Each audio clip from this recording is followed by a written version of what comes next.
Hello, everyone. I'm Rob Smith of the In the Black Quant Edge VTF here, T3 Live with this week's market wrap up, and just shy 20,000. Oh well, close enough to call it almost a win. But anyway, we look at the SPY and you see the 60 here to start off the year.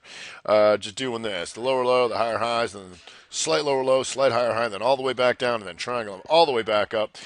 So it's still fragmented, and by that I mean if you take a look at the QQQ.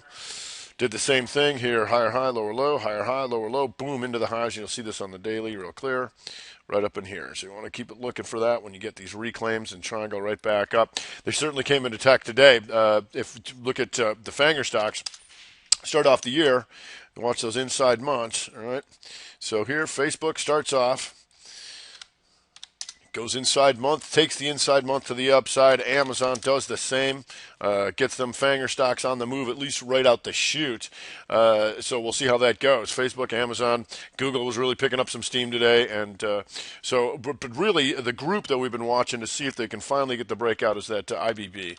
And so IBB finally does take the inside month to the upside. So that's why you're seeing this NASDAQ strength. You're seeing the Fanger stocks and you're seeing the IBB break inside months to the upside. However, in this case, in both cases, they still have to get outside of this mother bar because otherwise they're still a 2-month inside pattern. Now they're starting the month off right and taking it out, but that's going to have to continue to reconfirm.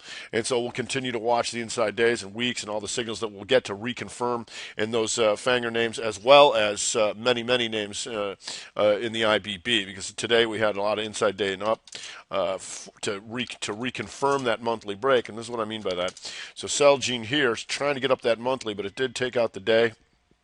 Here, just kind of sat there, gapped up, but it does reconfirm, it doesn't negate it, right? So we look for things like ILMN, where it has the inside day, inside week combination, and then goes towards the high. So I'll talk about that in the weekend video that I make it at Smith in the Black on YouTube, all one word, and I tweet it out on Twitter at Robin the Black when I go into a little bit more detail. But we're also seeing fragmented because we saw retail just get destroyed. Amazon putting everybody out of business, so it seems. And so to start off the year, you see XRT dropping towards the end of this, and of course the Macy's and the Kohl's and all that kind of debacle. That matters. So because if we take a look at stuff like Home Builders, XHB, not doing much to start off the year either, right? So what we do have, and it's small cappers doing nothing. The small cappers, remember, after their huge run up, small caps just going sideways doing nothing. So when those other things start racing up towards the highs, just doing nothing here. So we still have a lot of variables, and we got all the bank earnings coming out. So you can see the FAS that's been sitting up here forever, trying to go to the highs today, but just kind of sitting here. But still needs to get out of all that range, and all those banky earnings probably going to help out that and your XLF. And so there's still jury out in the oils, XLE still doing nothing. We want to see next week. Want to see what these banks can do. Can they start to pick up some steam? Are they going to back off and pull the market back? We keep seeing these rotations, and that's what we can expect until we don't.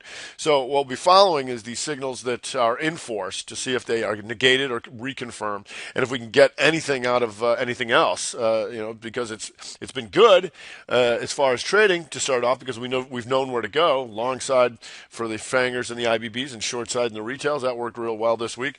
But we'll see come next week. So next week, we look forward to UVXY, reverse split next week. So we have our barbecue for that. And make sure you can get some fine meats because it's going one for $5, and so we can get this thing back up. Just decaying asset. All we want this thing to do is be further from zero because we know that's where it's going. Conversely, we had SVXY going to the moon here. More new highs. Got through 105 today. However, backs off. But we'll see how that goes. That's always fun because, why do anything else if you don't have to? Anyway, so that's how it's going to look out for next week. Bank earnings, still tight ranges in the financials, the small caps, stuff like that, and looking to see if this NASDAQ stuff continues. All right, hope everybody had a great first short week of the year, and we'll hit them for the first time for a full week in 3 weeks next week. All right, I'm Rob Smith in the Black Quant Edge VTF here, T3 Live with this week's market wrap-up.